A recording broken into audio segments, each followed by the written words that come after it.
أعزائي الطلبة والطالبات طلاب الصف الثاني الثانوي في كل مكان في مصر، السلام عليكم ورحمة الله وبركاته. النهارده بقى معانا بداية النقل في الإنسان. اللي ما اتفرجش على محاضرة المقدمة ارجع تاني اتفرج على محاضرة المقدمة ويتفرج على محاضرة المقدمة. يلا بينا دلوقتي نبدأ النقل في الإنسان واحدة واحدة كده، وركز معايا وسيبك من المقدمات السريعة دي. احنا نهينا المحاضرة المقدمة يا شباب اللي فاتت، واحنا قايلين إن النقل في الإنسان بيتم عن طريق جهازين متخصصين للنقل. أول جهاز وأهم جهاز معايا مسؤول على النقل ألا وهو الجهاز الدوري. وتاني جهاز ومسؤول معايا يعني مش قوي عن النقل، يعني مش هو مسؤول عن النقل بس مش قوي، يعني مش أهم حاجة للنقل، ألا وهو الجهاز الليمفاوي.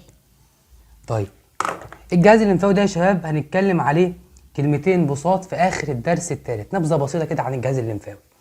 لكن عايز اقول لك ان الجهاز الليمفاوي بالتفصيل هنتكلم عليه بالتفصيل في سنه ثالثه ثانوي في فصل المناعه ان شاء الله رب العالمين، لان اهم حاجه للجهاز الليمفاوي ده الا وهو المناعه، بيدي مناعه لجسمك. انما النهارده بقى بالتفصيل هنتكلم عن ايه؟ عن الجهاز الدوري. طيب انت يا دكتور قلت لي ان الجهاز الدوري بيتكون من ايه؟ والله يا حبيب قلبي انا قايل لك ان الجهاز الدوري ده بيتكون من القلب. القلب اللي بيضخ الدم، والدم يا دكتور اصلا بيمشي داخل اوعيه دمويه. وقلت لك برضو الاوعيه الدمويه دي يا اما شرايين يا اما شريان يا اما وريد يا اما شعيرات دمويه. ده كله قلناه في محاضره المقدمه. قلنا الشريان بيمشي فيه دم مؤكسج يعني دم فيه اكسجين، وقلنا الوريد بيمشي فيه دم غير مؤكسج يعني دم ايه؟ ما فيهوش اكسجين، والشعيرات الدمويه دي بتوزع الدم على الخلايا. طيب قلنا ان الشريان اللي بيمشي في الدم المؤكسج ده بنرمز له باللون الاحمر، يعني الدم المؤكسج شبه الدم اللي فيه اكسجين بنلونه باللون الاحمر، بنرمز له باللون الاحمر، تمام؟ بس هو فعلا احمر. والدم اللي ماشي في الوريد اللي هو دم غير مؤكسج بنرمز له باللون الازرق. هو ازرق فعلا؟ لا، الدم برضه احمر، لكن يعني عشان يعني مجازيا عشان نعرف ان ده دم غير مؤكسج بنرمز له باللون الاحمر، وعشان نعرف ان دم مؤكسج بنرمز له باللون الاحمر. تمام. تعالى بقى واحده واحده نتكلم عن اول حاجه عندنا او اول مكون من مكونات الجهاز الدوري الا وهو القلب.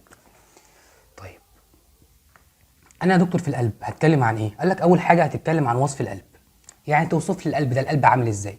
تاني حاجه هتتكلم عن تركيب القلب، يعني القلب ده بيتركب من ايه. تالت حاجه هتتكلم عن نبضات القلب، يعني القلب ازاي بينبض. تمام. طيب واحده واحده يا دكتور، تعالى كلمني عن الوصف بتاع القلب. القلب ده عامل ازاي؟ قال لك القلب يا حبيبي هو عضو، زي ما المخ عضو، زي ما المعده عضو، زي مثلا ما الامعاء عضو، وزي ما المريء عضو، زي ما بالعوم عضو، القلب برضه عضو. طيب القلب ده يا دكتور بيتكون من ايه؟ قال لك القلب بيتكون من عضلات، لذلك هو عضو عضلي، يعني بيتكون من عضلات. طيب القلب يا دكتور من جواه بيكون فاضي ولا مليان؟ قال لك لا، من جواه بيكون فاضي. ليه؟ عشان نملى القلب بالدم ويبدا القلب ايه؟ يضخ الدم. يبقى يا دكتور القلب من جواه لازم يكون ايه؟ فاضي من جوه، اجوف من جوه. ليه؟ عشان يبدا ان احنا نملاه بالدم ويبدا ان هو ايه؟ يضخ الدم. يبقى عضو عضلي اجوف. يعني ايه يا دكتور القلب اجوف؟ يعني فاضي من جوه، مش مليان كله عضلات في بعضه، لا، اجوف من جوه. ما فيهاش حاجه اجوف او مصمت. مصمت ده يعني كله مليان من جوه، واجوف ده يعني ايه؟ فاضي من جوه عشان الدم يملاه فنبدا ان احنا ندخل الايه؟ الدم. فهو عضو عضلي اجوف. طيب موجود فين يا دكتور القلب؟ قال لك هو يعني انت عندك ايه القلب ممكن يوجد فيه؟ قال لك والله القلب انت يا دكتور عندك تجويفين، يا اما التجويف الصدري اللي هو اللي فوق، يا اما التجويف البطني اللي هو ناحيه البطن.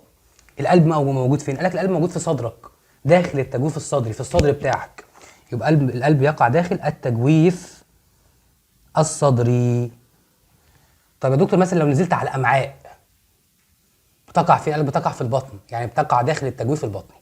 لكن دلوقتي بتكلم على القلب، لا، القلب فوق يا دكتور داخل التجويف الصدري.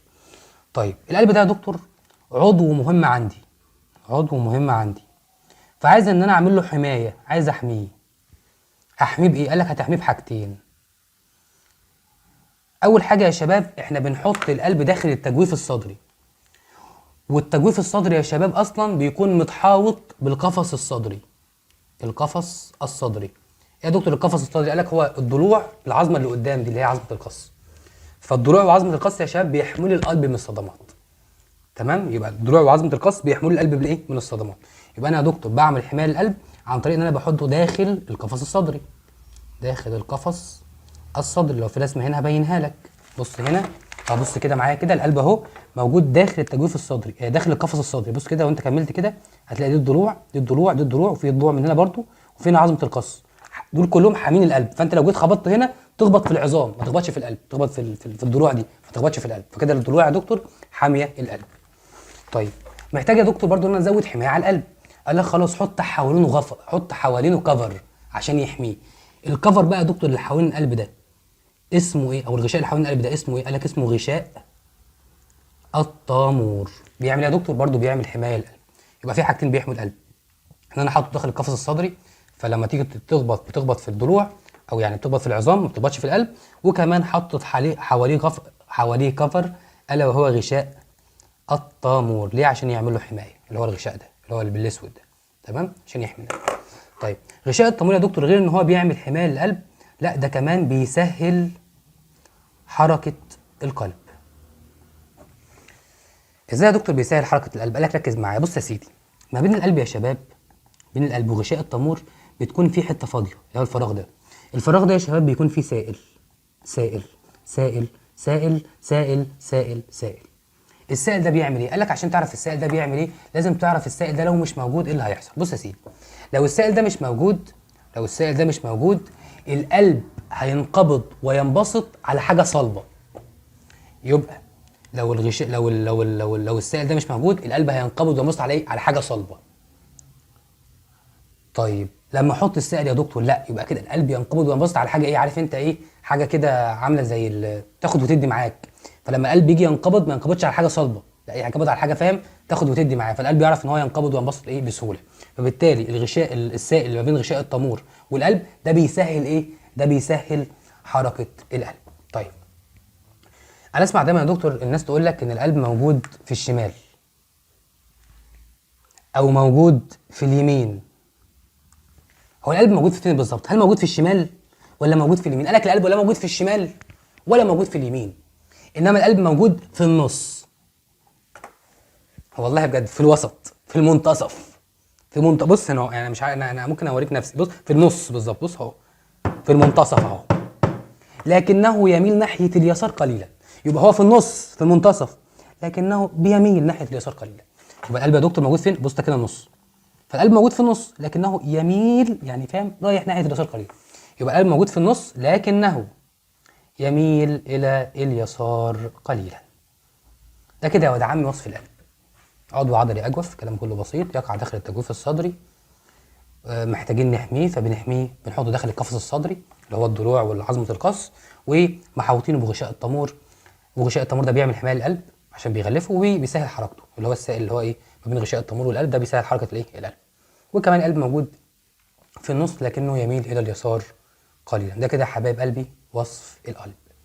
اسمح لي بس ان انا اقفل الفيديو وافتحه تاني بحيث اعرف المايك اعرف المايك بيسجل ولا لا، لانه ساعات بيضحك عليا كده واخلص المحاضره كلها بعد ساعه الاقيه مش بيسجل، وببقى يعني بجد هعيط على الساعه دي. فهقفل وافتح تاني. الحمد لله كان بيسجل. يلا بقى بينا دلوقتي نخش على تاني حاجه عندنا الا وهي تركيب القلب.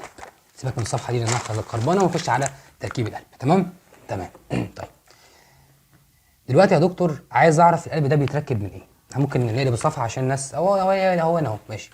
عايزين نعرف يا دكتور القلب ده بيتركب من ايه. ركز معايا الله يكرمك. بص يا سيدي، سيبك من الرسمه التعبانه دي. بص يا سيدي، ده كده القلب اهو اهو اهو واهو اهو. بص يا سيدي، القلب يا شباب عباره عن 4 غرف. 4 غرف، تمام، غرفتين فوق وغرفتين تحت. طيب الغرفتين اللي فوق يا شباب شبه الودان، فبنقول عليهم أذينان. ده أذين وده أذين. ليه يا دكتور بقول عليه أذين؟ لأنه شبه الودن فقلت عليه أذين. والله بص، انا لما باجي ارسمه برسم ودن، لما باجي ارسمه برسم ودن. شايف ودن؟ بص اهي ودن. فعشان هو شبه الودن، بص ودن بجد، فعشان هو شبه ده شبه الودن فبقول عليه أذين، وده شبه الودن بقول عليه أذين. طيب واللي تحت ده يا دكتور اللي تحت ده شبه البطن. بص بطن، بعمل كرش، فعشان ده شبه البطن فبقول عليه ده بطين وده بطين، او بقول عليهم يعني بطينين لانهم هما 2 بطين. ما خدتش المثنى ولا ايه؟ بطينين، عايز بقى اقول 2 بطين فاقول بطينين ازود الف ونون. تمام. بطينين الولد، البطينين دي كده ايه؟ مبتدا مرفوع علامه رفعه الايه؟ الالف لانه مثنى، صح؟ ما علينا. يبقى ده بطين وده بطين، ده اوزين وده اوزين. اوكي.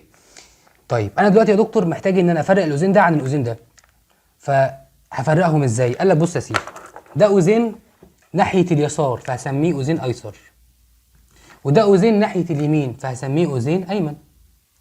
طيب ده بطين ناحيه اليسار فبرضه هسميه بطين ايسر، وده بطين ناحيه اليمين فبرضه هسميه بطين ايمن. بس دي كده الغرف بتاعه القلب، اوزين ايسر واوزين ايمن، بطين ايسر وبطين ايمن. طيب قال لك ما بين الاوزين الايسر والبطون الايسر بيكون في صمام، الصمام ده بيكون فيه شرفتين فبسميه سبحان الله صمام، وعشان هو فيه شرفتين بسميه الصمام ثنائي الشرفات لانه فيه شرفتين.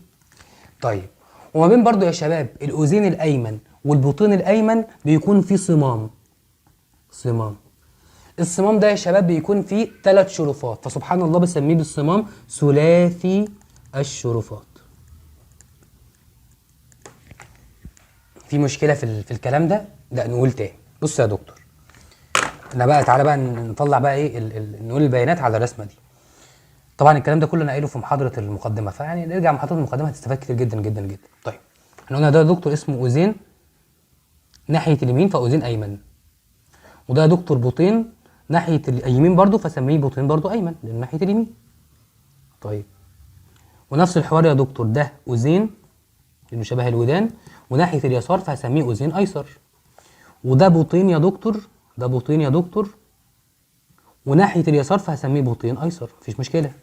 طيب ده الصمام فيه شرفتين ثنائي الشرفات، ده صمام فيه 3 شرفات فسميه صمام ثلاثي الشرفات. تمام. ده كده وريد فاضي من جوه فهو وريد اجوف، تحت فهو سفلي، وريد اجوف سفلي. طالما فيه سفلي يبقى اكيد فيه علوي، فده برضو وريد فاضي من جوه فاجوف وناحيه فوق فعلوي، يبقى وريد اجوف سفلي وريد اجوف علوي متصلين بالاذين الايمن. تمام. وفي كمان هنا الشريان الرئوي. طيب ليه يا دكتور سميته بالشريان الرئوي؟ قال لك لانه رايح الرئه. طيب وده يا دكتور اللي طالع من البطين الايسر ده كده يا دكتور شريان الاورطه، اكبر شرايين الجسم، شريان الاورطه. تمام، اللي هياخد الدم ويوديه لكل انحاء الجسم.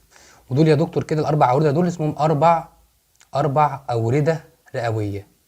ليه يا دكتور 4 اورده رئويه؟ قال لك لان هم واخدين الدم من الرئه وراجعين بيه للقلب. يبقى يا دكتور ده كده المسميات بتاعه الايه؟ المسميات بتاعه الرسم. قلنا ده بطين ايمن وده اوزين ايمن، ده ثلاثي شرفات، ده وريد اجوف علوي، ده وريد اجوف سفلي، ده شريان رئوي، ده شريان اورطه، ده 4 اورده رئويه، ده بطين ايسر، ده اوزين ايسر، وهكذا. تمام. دي كده يا شباب تركيب القلب. طيب عشان نفهم يا شباب سمك الجدران بتاعه القلب لازم ان احنا نعرف الدوره الدمويه بتاعه القلب ماشيه ازاي. ممكن تركز معايا؟ ممكن. الدوره الدمويه دي يا شباب شارحينها في المقدمه بالتفصيل، وهنشرحها في الدرس الثالث بالتفصيل، وهنشرحها دلوقتي ان شاء الله رب العالمين بشيء من نوعا ما التفصيل. تمام. واحد يسالني يقول لي يا دكتور هو احنا ليه بندرس الدم والقلب والكلام ده؟ قال لك والله بندرس القلب والدم والجهاز الدوري عشان نعمل نقل للاكسجين للخلايا، لان يا شباب الخلايا محتاجه اكسجين. بس كده؟ قال لك لا، وناخد ثاني اكسيد الكربون من الخلايا ونخرجها بره الجسم. يبقى اول حاجه محتاج ان انا اعمل نقل الاكسجين للخلايا واخد ثاني اكسيد الكربون من الخلايا. ده كده اللي انا حابب اعمله دلوقتي. يبقى دلوقتي يا شباب دلوقتي انا بشوف ايه؟ بشوف يا دكتور ازاي بودي اكسجين للخلايا واخد منها ثاني اكسيد الكربون، او يعني بالعقل ازاي بنقل اكسجين للخلايا وبنقل ثاني اكسيد الكربون الى الرئه عشان اخد بقى يعني ابدل ثاني اكسيد الكربون ده واخد اكسجين. يبقى دلوقتي كل اللي انا عايز اعمله ايه؟ ازاي يا دكتور هودي ثاني اكسيد دلوقتي يا دكتور هنقل اكسجين للخلايا واخد منها ثاني اكسيد الكربون. ده دلوقتي اللي احنا رايحين نشوفه. جميل. يبقى احنا ممكن نكتب كده يا دكتور ازاي بودي اكسجين للخلايا وباخد منها ثاني اكسيد الكربون. ده السؤال اللي انا بسال عليه. طيب تحب نبدا منين؟ انا احب ابدا من هنا يا دكتور، من البطين الايسر.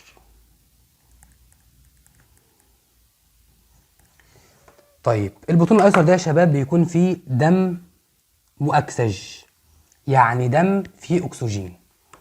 تمام. حكايتنا يا شباب تبدأ في يوم من الايام، في ساعة من الساعات، في لحظة من اللحظات، بدأ البطين الايسر ده اللي هو فيه دم مؤكسج ده ينقبض. فلما انقبض دفع الدم داخل الشريان ده اللي هو اسمه شريان الأورطة.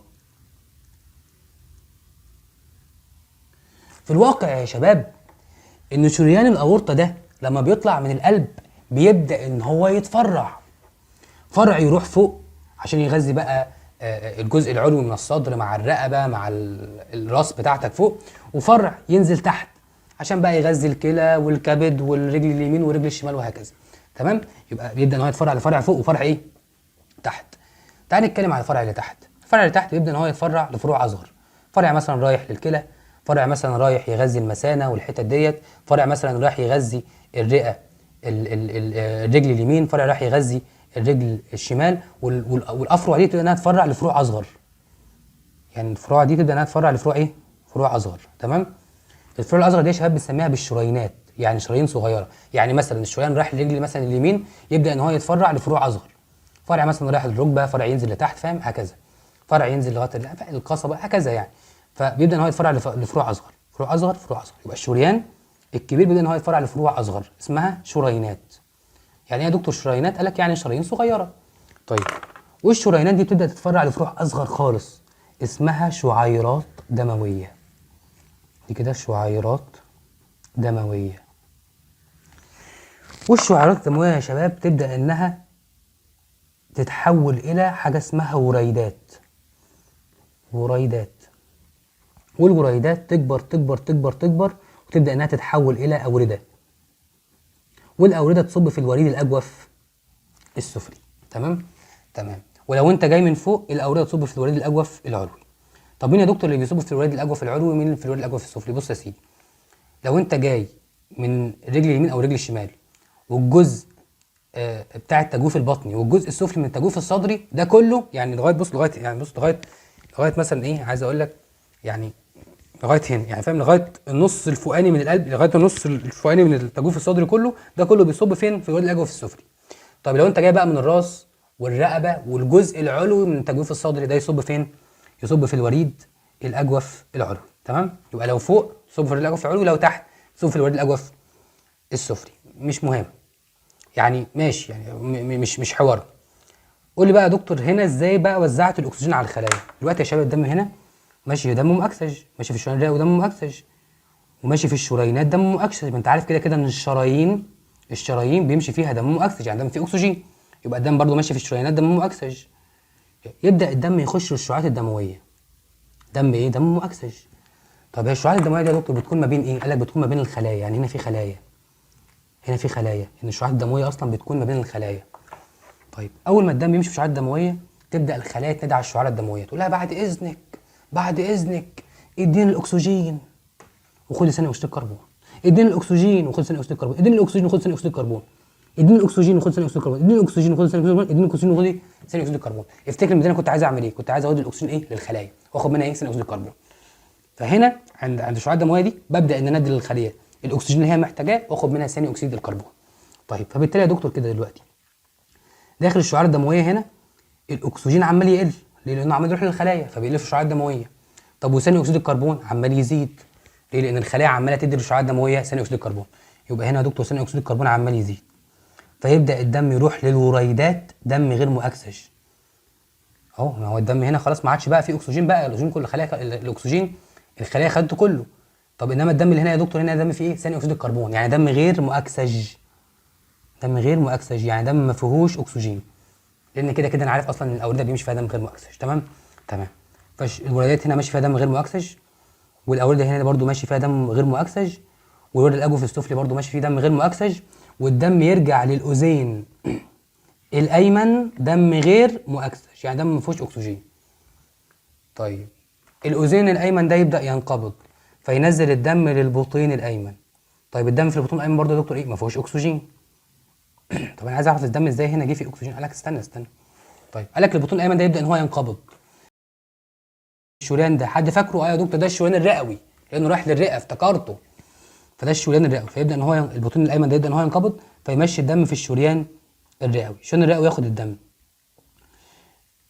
واول ما ياخد الدم يفرع لفرعين، فرع رايح للرئه اليمين، لا دي راح للرئه الشمال ودي راح للرئه اليمين، تمام؟ رئه شمال، رئه شمال ودي رئه يمين، تمام؟ الدم يا شباب في الرئه يبدا ان هو يحصل له تبادل غازي، نطلع ثاني اكسيد الكربون، ثاني اكسيد الكربون وطلع في عمليه الزفير، وندخل اكسجين. فالدم في الرئه بيتحول من دم غير مؤكسج الى دم مؤكسج. ليه؟ لانه بيحصل له تبادل غازي.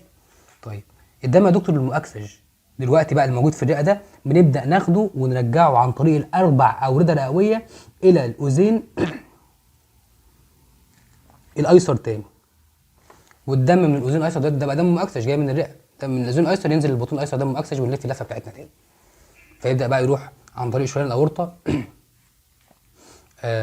والشريانات والشعاع الدمويه يبدا توزع الاكسجين على الخلايا، ويرجع تاني من الوردات والاورده ويصب في الوريد، يصب في البطين الايمن دم غير مؤكسج، ويرجع للبطين وينزل للبطين الايمن، والبطين الايمن للشريان الرئوي ومش الرئوي للرئه، تبادل غازي، يرجع دم مؤكسج، اربع عوده رئويه، اذين ايسر، بطين ايسر، بطين ايسر لجميع انحاء الجسم، ومن جميع انحاء الجسم نبدا نودي اكسجين ونرجع ثاني اكسيد الكربون، ثاني اكسيد الكربون للوريدات، من الوريدات الاورده، دم غير مؤكسج، هكذا بقى.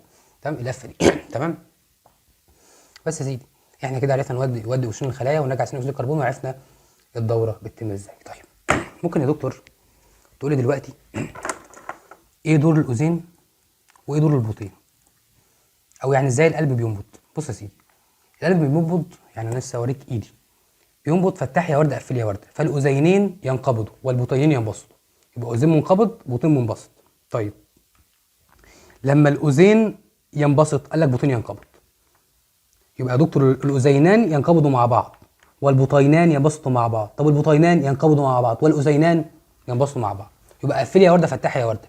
الاذينان ينقبضوا مع بعض والبطينان ينبسطوا مع بعض، يبقى اثناء انقباض الاذينان البطينان منبسطين عشان ياخدوا الدم منهم، واثناء انقباض البطينان الاذينان منبسطين. يبقى يا دكتور اثناء انقباض الاذينان البطينان منبسطين، طب اثناء انقباض البطينان الاذينان منبسطين، يبقى فتح يا ورده قفل يا ورده، ده ينقبض ده ينبسط، ده ينقبض ده ينبسط، ده ينقبض ده ينبسط، ده ينقبض ده ينبسط، هكذا. تمام تمام. وخلي بالك البطينين بينقبضوا مع بعض، بطينين تحت ينقبض مع بعض وفوق ينبسط، طيب فوق ينقبض مع بعض تحت ينبسط، هكذا هكذا. فتح يا ورده قفل يا ورده، فتح يا ورده قفل يا ورده. تمام تمام. طيب هو يا دكتور احنا قلنا ان القلب عضو ايه؟ عضو عضلي. طب ممكن يا دكتور تقول لي سمك العضلات في الاذين الايسر والاذين الايمن والبطين الايمن والبطين الايسر وهكذا يعني؟ قال لك بص يا سيدي، احنا يا شباب ممكن نزود سمك العضلات، او احنا اصلا بنزود سمك العضلات لو احنا عايزين قوه انقباض اكبر. ما العضلات دي هي اللي بتعمل انقباض، فلو احنا عايزين قوه انقباض اكبر يبقى احنا محتاجين سمك عضلات اكبر. طيب تعال نتكلم عن الاذينين.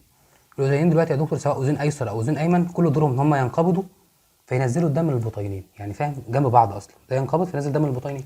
فبالتالي انا مش محتاج هنا سمك عضلي كبير، انا محتاج هنا سمك عضلي صغير جدا، لان هم بينقبضوا انقباضه ضعيفه فينزلوا الدم للبطينين، هم جنب بعض اصلا، فاهمني؟ فبالتالي يا دكتور سمك الجدران بتاعه الاذين بيكون رقيق.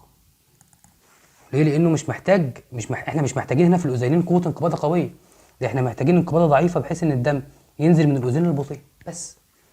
طيب عايز اعرف بقى سمك جدار البطينين، قال لك لا، البطينين دول يا دكتور لما ينقبضوا بيمشوا الدم سواء شريان رئوي لو احنا بنتكلم عن بطين ايمن، او شريان اورطه لو احنا بنتكلم عن بطين ايسر. فالبطين الايسر لما ينقبض بيدخل الدم في الشريان الاورطه، والشريان الاورطه ده ياخد الدم يوزعه لجميع انحاء الجسم، فمحتاج ان الانقباض تكون قويه، زائد الدم تكون قويه لانها رايحه لجميع انحاء الجسم، رايحه لغايه صابع رجله الصغير، فمحتاج هنا الضغطه تكون قويه، وده برضو محتاجه الضغطه برضو تكون قويه لانها رايحه لغايه الرئه. فيا دكتور جدران البطينان بيكونوا سميكان، او يعني جدار البطين بيكون سميك. طيب هل يا دكتور في بطين بيكون اسمك من بطين؟ قال لك ايوه، البطين الايسر سمكه بيكون اكبر، او سمكه بيكون اكبر من البطين الايمن. ممكن تقول لي ليه يا دكتور؟ ليه هنا السمك هنا سمك العضلات هنا اكبر من سمك العضلات هنا؟ قال لك بص، لان البطين الايسر ده لما بينقبض بيمشي الدم في شريان الاورطه، وشريان الاورطه ده المفروض يودي الدم لجميع انحاء الجسم، ودي مسافه بعيده، وده مسافه بعيده يبقى احنا محتاجين معدل انقباض قوي. لكن لو انت بتتكلم عن البطين الايمن فده بينقبض ويدخل الدم في شريان الاورطه، وشريان الاورطه يودي الدم للايه؟ للرئه. طب ما تعتبر اصلا الرئه جنب القلب، فمش محتاج انقباضه قويه قوي، او محتاج انقباضه قويه لكن مش قوي برضه. ازاي ده بيودي الدم مثلا لغايه رجلك، لكن ده الرئه جنب القلب والدنيا حلوه، فاهم؟ فمش محتاج هنا سمك عضلي ايه؟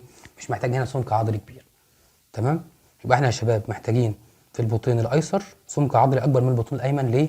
لان البطين الايسر محتاج قوه انقباض اكتر، لانه بيودي الدم في شريان الاورطه، وشريان الاورطه ده بيودي الدم لجميع انحاء الجسم. في مشكله في الدوره الدمويه دي؟ مفيش اي مشكله. اللي عايز اقول لك برضو ان في صمامات هنا في الشريان الرئوي بتكون شبه الهلال، اسمه صمام هلالي. وفي صمام هنا في شريان الاورطه بيكون برضو اسمه صمام هلالي. طب عشان نفرقهم عن بعض قال لك الصمام الهلالي اللي في شريان الاورطه بنسميه بالصمام الاورطه، والصمام الهلالي اللي في الشريان اللي في الشريان الرئوي بنسميه بالشريان بالصمام الرئوي. يبقى تاني، في صمام هلالي في الشريان الرئوي بسميه بالصمام الرئوي عشان اعرف افرقه عن الصمام الهلالي في شريان الاورطه، وبرده في صمام هلالي في شريان الاورطه بسميه بالصمام الاورطه. ليه؟ عشان اعرف افرقه عن الصمام بتاع الرئه. اعيدها تاني معلش. بص يا سيدي، في هنا انا طبعا الرسمه باظت خالص، في رسمه تانيه، تعال نرسم رسمه تانيه. بص يا سيدي، رسمه معايا سريعا كده، ادي عشان بس نعمل الفتحات، او مش لازم الفتحات، احنا بس نعمل ده احمر سريعا كده. الرسمه باظت خالص فالدنيا ايه، فاهم انت؟ الدنيا اتلعبكت، فنرسم رسمه جديده عادي.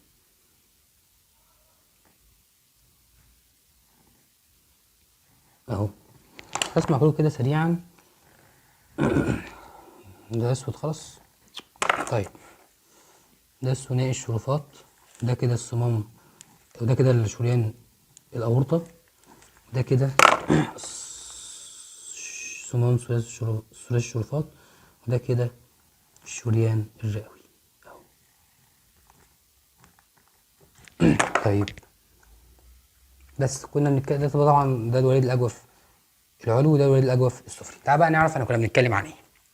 والله يا دكتور كنا بنتكلم ان هنا بيكون في صمام هلالي داخل الشريان الرئوي، وهنا بيكون في صمام هلالي داخل الشريان الاورطه. تمام؟ ده كده صمام هلالي وده كده صمام هلالي.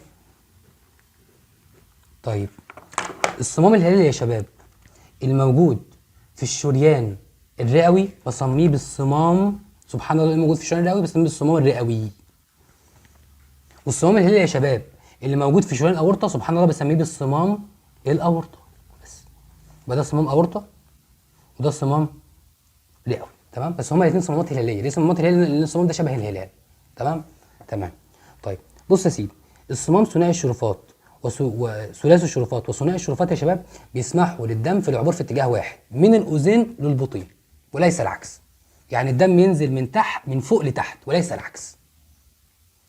يبقى يا دكتور صمام ثنائي الشرفات وثلاثي الشرفات بيسمحوا بمرور الدم من الاذين للبطين وليس العكس.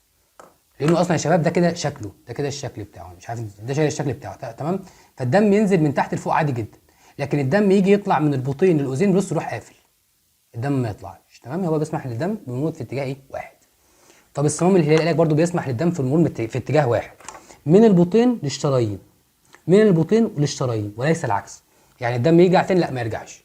تمام؟ الدم يطلع بس لفوق بس، لكن ما يرجعش ايه؟ ما يرجعش تاني.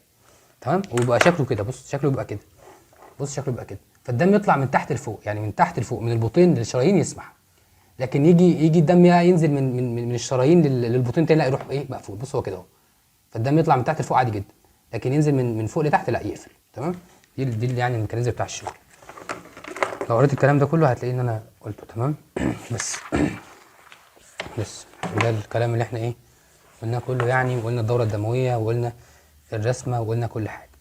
احنا ممكن نشوف رسمه مع بعض. طبعا ده وريد اجوف سفلي وده الصمام ثلاثي الشرفات بيكون ما بين الاذين الايمن والبطين الايمن. وسيبك من العقد دي، عندك ده اذين ايمن، عندك ده وريد اجوف علوي لانه طالع لفوق، عندك شريان الاورطه ده الشريان الرئوي خلي بالك منه متفرع لفرعين، فرع رايح للرئه الشمال وفرع رايح للرئه اليمين، ودي الاوردة الرئويه اللي راجعه للبطين الايسر. وده الصمام الهلالي بتاع الرئه، الصمام الرئوي الهلالي. وعندك ده الاذين الايسر، وعندك ده الصمام الاورطه، هكذا صمام ثنائي الشرفات ما بين الاذين الاذين الايسر والبطين الايسر، وعندك ده البطين الايسر. تمام، سيبك بقى من الحاجات دي دلوقتي. تمام، تعال دلوقتي نتكلم عن ضربات القلب. خلي بالك الرسمه دي مهمه، وانا قلتها لك، يعني انا يعتبر ان انا قلتها لك في الرسم بتاعي. على فكره اكتر حاجه بكرهها القراءه من الكتاب، بس احنا خلصنا الحاجات دي كلها. تمام، تعال دلوقتي نخش على ضربات القلب. طيب ركز معايا واعرف ازاي ضربات القلب بتتم. طبعا دي صمامات ممكن نقولها تاني. بص يا سيدي، لو بنتكلم عن ثنائي الشرفات وثلاثي الشرفات، بيقول لك الدم من الاذين للبطين. يا دكتور مسموح ان الدم ينزل من الاذين للبطين عادي. طب العكس لا، الصمام يكون الصمام يتقفل. تمام تمام. طب الدم من يا دكتور، مش عارف ايه الكلام ده، الدم يا دكتور من الشريان الى البطين، لا الشريان للبطين لا يسمح. انما يا دكتور من البطين للشريان نسمح. تمام، الدم من البطين للشريان الدم يطلع لفوق عادي، لكن ما ينزلش لتحت. تمام تمام، دي يعني ملخص الكلام ده. تمام، تعالى دلوقتي نتكلم عن ضربات القلب. بص يا سيدي، ركز معايا واحده واحده. هو يا دكتور القلب ايه؟ قال لك القلب عضله. القلب عضله. طيب اي عضله يا دكتور عشان تنقبض محتاجه ايه؟ قال لك والله محتاجه سيال عصبي، او محتاجه يعني كهرباء. الكهرباء دي يا دكتور جايه منين؟ قال لك الكهرباء دي بتبقى جايه عن طريق اسلاك من الجهاز العصبي المركزي اللي هو المخ والحبل الشوكي. يبقى يا دكتور مثلا لو انا عندي عضله اهي، عايزها انها تنقبض، يبقى العضله دي محتاجه ايه؟ محتاجه كهرباء جالها عن طريق خلايا عصبيه اسلاك. يعني بص في هنا خلايا عصبيه اسلاك اهي، راحت كهرب العضله. والخلايا دي جايه منين؟ قال لك جايه من الحبل الشوكي. ده كده المخ وده كده الحبل الشوكي. تمام، فالخلايا دي جايه من الحبل الشوكي. فالخليه دي اللي هي السلك ده ياخد الكهرباء من الحبل الشوكي يوديها الى العضله، يكهرب العضله، فالعضله ايه؟ تنقبض. تمام، دي كده انقباض العضلات. طيب فلما اجي اكلمك عن انقباض القلب فتقول لي والله يا دكتور العضله المفروض، القلب المفروض عضله بيجي لها سيال عصبي من المخ والحبل الشوكي يخليها تنقبض، صح؟ او يخليه ينقبض، صح؟ قال الكلام ده مش صح. لان يا شباب ضربات القلب بتكون ذاتيه، او كهربة القلب بتكون ذاتيه. يعني كهربة القلب او السيال العصبي بتاع القلب بيكون ذاتي. يعني ايه ذاتي يا دكتور؟ يعني نابع من جوه القلب نفسه. القلب نفسه هو اللي بيكهرب نفسه، او هو اللي بيدي لنفسه السيال العصبي. يبقى يا دكتور القلب ده مش محتاج خلايا عصبيه ولا اسلاك ولا حاجه، هو اللي بيكهرب نفسه، او هو اللي بيدي لنفسه السيال العصبي. طب بيدي لنفسه السيال العصبي ازاي يا دكتور؟ قال لك عن طريق عقده هنا اسمها العقده الجيب أذينية.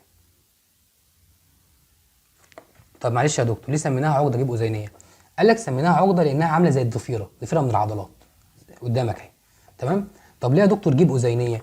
قال لك لانها بتكون مدفونه في جدار الاذين الايمن، فعشان هي مدفونه في جدار الاذين الايمن كانها محطوطه في جيبه، فاهم؟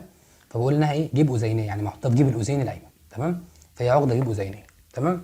طيب في عقده هنا يا شباب اسمها عقده أذينية بطينية. عقدة أذينية بطينية. طيب ليه يا دكتور سميناها عقدة؟ لأنها ضفيرة من العضلات. طب ليه يا دكتور أذينية بطينية؟ قال لك أذينية بطينية لأنها بتكون ما بين الأذين والبطين، عشان كده عقدة أذينية بطينية. تمام؟ تمام. وفي ألياف هنا يا شباب اسمها ألياف هس. ألياف هس بتبقى في الجدار الفاصل ما بين البطينين. ده كده جدار بيفصل ما بين بطينين، فده كده الجدار الفاصل ما بين البطينين بيكون فيه الياف ايه؟ الياف هس. طيب الياف وفاهمينها لانها الياف. طب ليه هس؟ قالك لان العالم اكتشفها اسمه هس. طب يا دكتور هنساها. بص يا سيدي، لو انت راكب على حمار وعايزه يمشي بتقول ايه؟ بتقول شي. طب لو انت عايزه يقف تقول ايه؟ هس. ده الياف هس. تمام؟ هس. تمام؟ تمام. طيب ودي يا دكتور اسمها اللي هي ما بين اللي في جدار البطينين بقى، دي اسمها ايه؟ قالك دي اسمها حزمة بيركنج. حزمه ليه؟ لانها حزم، دي كده حزم. وبيركنج ليه؟ لان العالم اكتشفها اسمه ايه؟ بيركنج. يبقى واحده واحده يا دكتور. عقده جيب أذينية، عقده أذينية بطينية، الياف هس، حزمه ايه؟ حزمه بيركنج. تمام؟ قول لي بقى يا دكتور دلوقتي القلب هينبض ازاي؟ قال لك اول حاجه العقده جيب الأذينية دي بتطلع سيال عصبي او بتطلع كهرباء وتوديها للاذينين اهو. كهرباء وتوديها للاذينين، كهرباء وتوديها للاذينين، كهرباء وتوديها للاذينين، فيبدا الاذينين ينقبضوا. تمام؟ تمام. وكهرباء كمان بالمره وتوديها للعقده الجيب أذينية، العقده الأذينية البطينية. يبقى كهرباء وتوديها للاذينين فالاذينين ينقبضوا، وكهرباء وتوديها لايه؟ للعقده الأذينية البطينية. العقده الاذينيه البطينيه دي يا شباب بتاخد الكهرباء من العقده الجيب الاذينيه وتبدا انها توديها لليافس. الكهرباء دلوقتي ماشيه في اليافس، والكهرباء تنتقل من اليافس الى حزمه بيركنج. فالكهرباء دلوقتي ماشيه في حزمه بيركنج اهي، وحزمه بيركنج تبدا تكهرب البطينين، فالبطينين ينقبضوا والاذينين ينبسطوا. طب بعد كده العقده الجيب الاذينيه هتطلع كهرباء للاذينين، فالاذينين ينقبضوا. وعند اللحظه دي بالظبط العقده الاذينيه البطينيه بيكون يجي لها سيل عصبي. عبال ما العقده الاذينيه البطينيه تودي الكهرباء للبطينين عن طريق اليافس وعن طريق حزمه بيركنج، يكون الاذينين انبسطوا والبطينين انقبضوا. طيب اثناء انقباض البطينين يا شباب العقده الجيب الاذينيه دلوقتي ما بتطلعش خلاص سيل عصبي، تمام؟ ثانيه واحده وتروح مطلعه سيل عصبي، فالاذينين ينقبضوا والبطينين ينبسطوا لان دلوقتي ما فيش كهرباء. الكهرباء لسه هيجي لهم عن طريق العقده الجيب الاذينيه عن طريق اليافس وعن طريق حزمه بيركنج، وتبدا البطينين ينقبضوا والاذينين ينبسطوا هكذا، تمام؟ طبعا الحاجات دي بتبقى يعني في اجزاء من الثانيه. بس يعني في طلبه تقول لك ايه يا دكتور دلوقتي مثلا العقده الجيب الاذينيه طلعت سيل عصبي فالاذينين انقبضوا، والعقده الاذينيه البطينيه جالها سيل عصبي فانتقل من اليافز الى حزم البركنج الى البطينين، فالبطينين انقبضوا، فالمفروض كلهم دلوقتي كلهم منقبضين. قال لك لا، ما هي مش بتطلع سيل عصبي على طول، لا هي بتروح مطلعه دلوقتي سيل عصبي، تمام؟ فالاذينين ينقبضوا والبطينين منبسطين. عبال ما السيل العصبي يروح للبطينين عن طريق اليافز وحزم البركنج يبدا البطينين ينقبضوا، وهي دلوقتي ما بتطلعش سيل عصبي فالاذين ينبسط. طب ثانيه وهتطلع سيل عصبي فالاذين ينقبض والبطين خلاص مش جاله سيل عصبي فينبسط، فاهم؟ هكذا. فاهم الفكره؟ بس انت ابسط من الموضوع، ابسط من كده. دي بتطلع سيل عصبي الاذين ينقبض، بعد كده ده بياخد لها سيل عصبي تنقله عن طريق اليافس وحزم بيركنج فالبطين يبدا ان هو ايه ينقبض، ده ينبسط ده ينقبض ده ينبسط ده ينقبض. بس دي ببساطه يعني.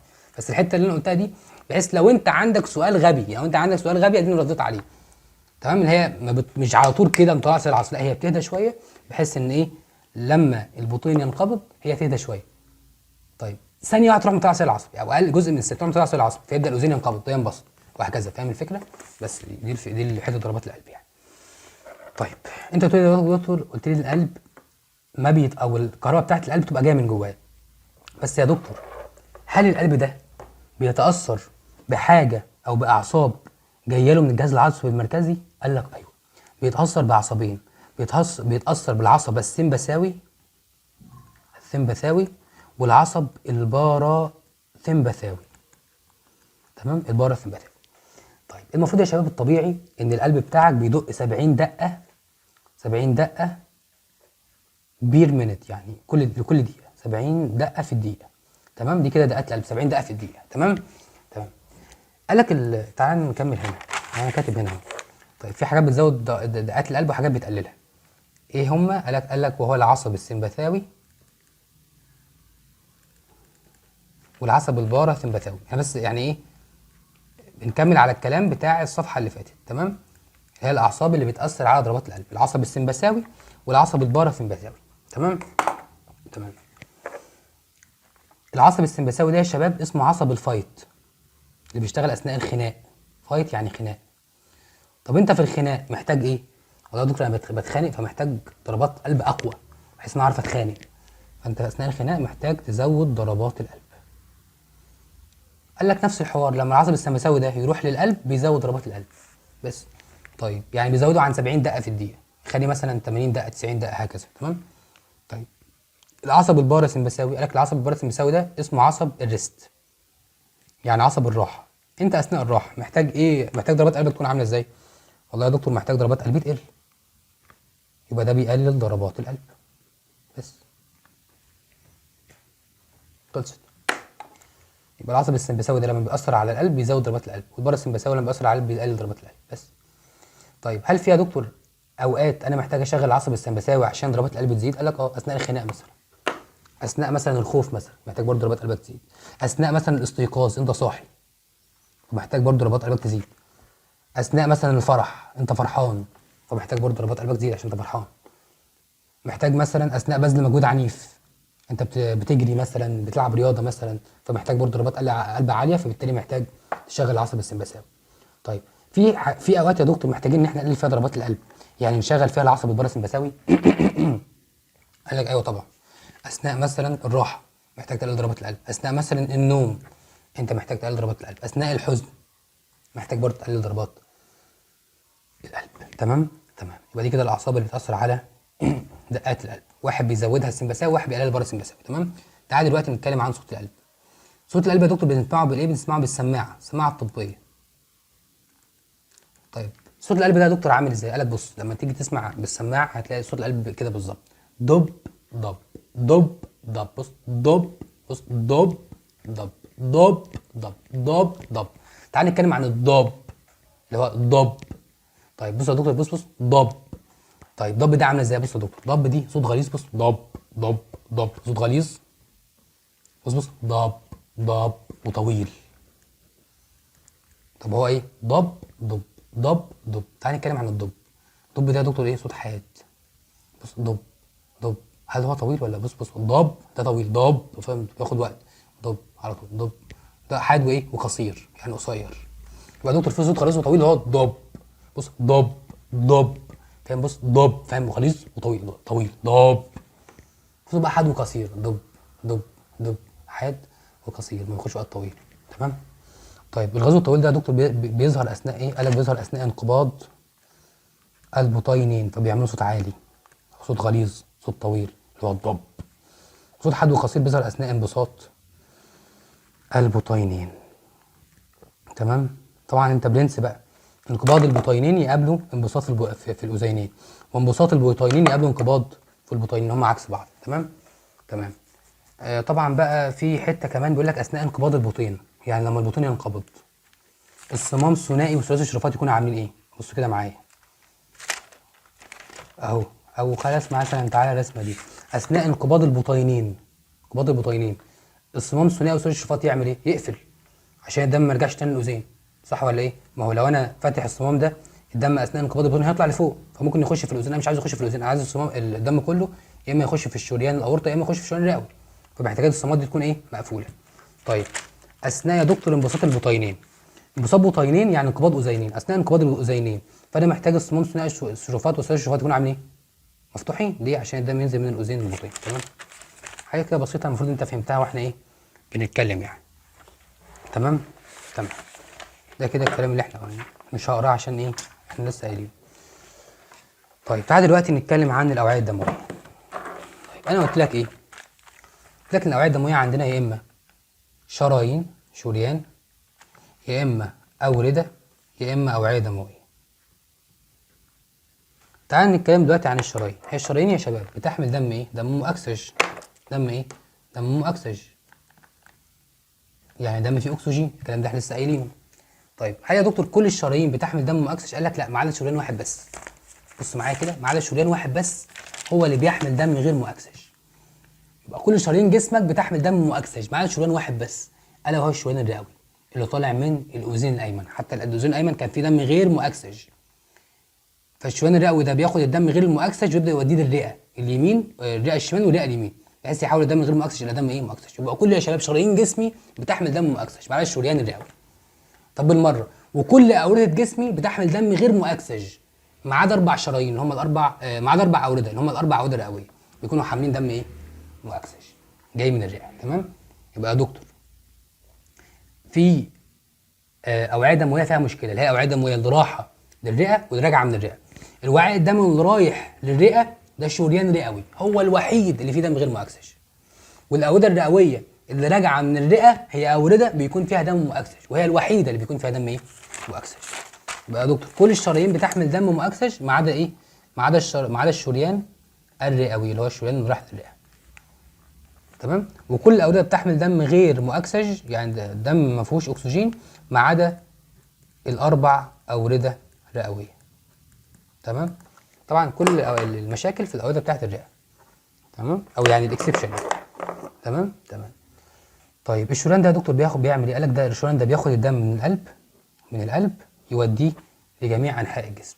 طب الاورده يا دكتور قال لك لا، بتاخد الدم من جميع انحاء الجسم وترجعه للقلب مره اخرى. تمام. طيب الشريان ده يا دكتور بيكون في ايه تاني؟ قال لك عشان نعرف الشريان بيكون في ايه تاني لازم نرسم رسمه الشريان. بص يا شباب، احنا دلوقتي كده لو قدامنا شريان بالشكل ده، تمام، دلوقتي قدامنا شريان بالشكل ده، فجيت قطعت الشريان ده وشفت منه قطاع عرضي، يعني شفت منه كروس سكشن. انا كده شايف، بص ده كده الشريان جيت قطعته وشفت منه الشكل ده. تمام. هلاقي الشريان عامل ازاي؟ قالك هتلاقي الشريان عامل كده بالظبط.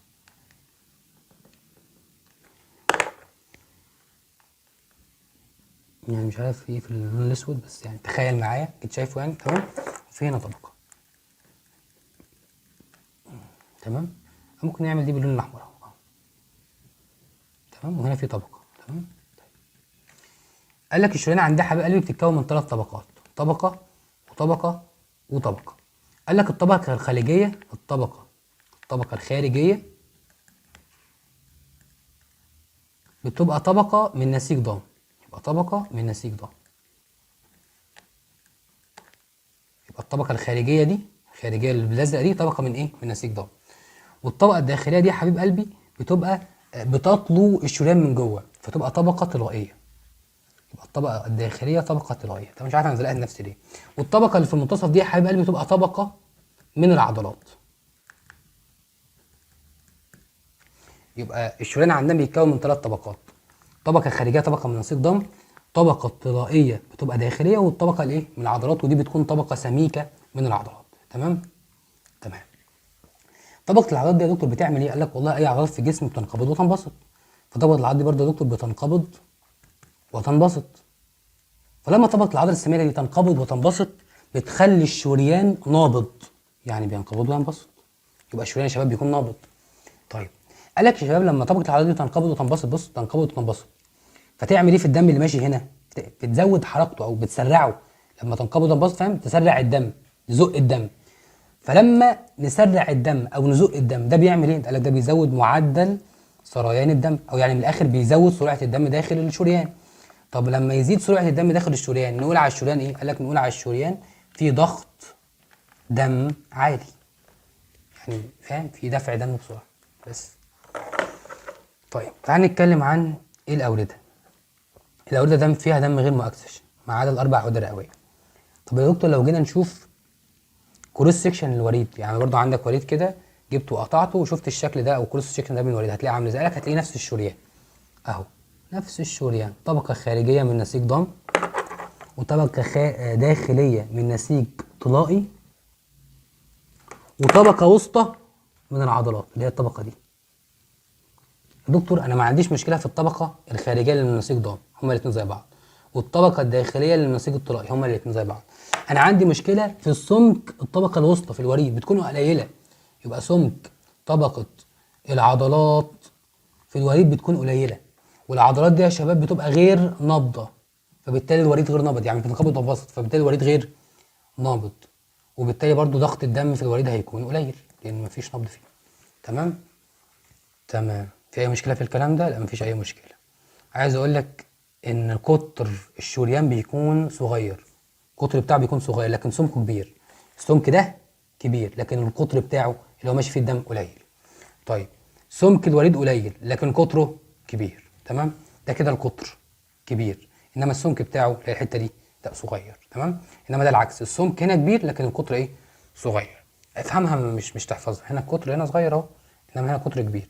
طب هنا السمك كبير انما هنا السمك صغير. تمام. تمام. طيب عايز اقول لك يا شباب ان الاورده دي بتبقى فيها صمامات، يبقى الاورده بيكون فيها صمامات انما الشرايين ما بيكونش فيها صمامات. ممكن تقول لي يا دكتور الاورده بيكون فيها صمامات ليه؟ قال لك عشان تفهم الاورده فيها صمامات ليه لازم تفهم هي ايه دور الاورده. قال لك دور الاورده يا دكتور انها بتبقى جايبه الدم من جميع انحاء الجسم ومرجعاه للقلب. اسالك سؤال، ازاي الدم هيجي من جميع انحاء الجسم؟ يعني مثلا جاي مثلا ازاي الدم هيطلع مثلا من رجلي ويطلع للقلب؟ ازاي هيعكس الجاذبيه ويطلع للقلب مع ان اصلا الوريد مش نابض، مفيش حاجه بتزق الدم ده، ازاي بقى هيطلع للقلب فوق؟ ده سؤال مهم. قال لك بص يا دكتور الاورده اللي جايه من رجلي تحت ده كده مثلا وريد مثلا موجود في الرجل اليسرى. تمام. الاورده دي يا شباب بيكون جنبها عضلات. تمام. فالعضلات يا شباب لما بتنقبض بتروح دايسه على الوريد، فاهم؟ في دم هنا، فلما تنقبض تروح دايسه على الوريد، فالدم يبدا ان هو ايه فاهم بيعمل سكويز للوريد، فالدم يبدا ان هو يطلع ليه؟ يطلع لفوق، يجي الدم يجي هنا اهو. طيب فالعضلات دي يا دكتور كمان شويه هتنبسط، يعني العضله انقبضت دلوقتي هتنبسط، فالمفروض الدم ينزل تاني. قال لك لا هنا في صمامات، الصمامات بيخلي الدم يطلع من تحت لفوق وليس العكس، من فوق لتحت لا ما تنزلش، هو الدم بس بيسمع منه الدم من ايه؟ من تحت لفوق، لكن العكس لا ما ينفعش. تمام. يبقى الصمامات دي يا شباب تسمح بمرور الدم من تحت لفوق وليس العكس. بس يبقى عندك الاوعيه الدمويه. الاوعيه الدمويه يا شباب يعني مثلا عندك اوعيه دمويه ايه؟ شعيرات دمويه معذره. تمام. طيب لو انا جبت شعيره دمويه كده اهو وجيت خدت منها كروس سكشن، يعني جيت شفت الشعيره الدمويه بالشكل ده، هتلاقي ايه؟ قال لك هتلاقي ان الشعيره الدمويه بتتكون من طبقه من الخلايا، طبقه من الخلايا، طبقه من الخلايا، طبقه من الخلايا، طبقه من الخلايا. اوكي. ويا شباب ما بين الخلايا وبعضها بيكون في ثقوب، وفي ثقوب، وده ماشي هنا. تمام. وانا عارف اصلا ان الشعيره الدمويه بتكون ما بين الخلايا اهو، الشعيره الدمويه بتكون في الفراغ ما بين الخلايا، يعني هنا في خلايا وهنا في خلايا. تمام. فالشعيره الدمويه دلوقتي ماشي فيها الدم اللي فيه اكسجين، فيبدا الاكسجين يطلع من الشعيره الدمويه يروح للخليه، وثاني اكسيد الكربون يطلع من الخلايا يروح للشعيره الدمويه، الاكسجين يطلع من الشعيره الدمويه يروح للخليه، وثاني اكسيد الكربون يطلع من الخلايا يروح الى الشعيره الدمويه، وهكذا وهكذا وهكذا وهكذا وهكذا وهكذا. تمام. ده كده شغل الشعيره الدمويه. تمام. بس يا سيدي ولله الحمد تم الانتهاء من محاضره القلب والاوعيه الدمويه. اتمنى ان تكون فهمتها معايا، ويعني فهمتها باسلوب بسيط، واستفدت من استفدت من المحاضره يعني. بس يا سيدي كده تنتهي محاضرتنا، ومع السلامه، اشوفك في فيديو جديد.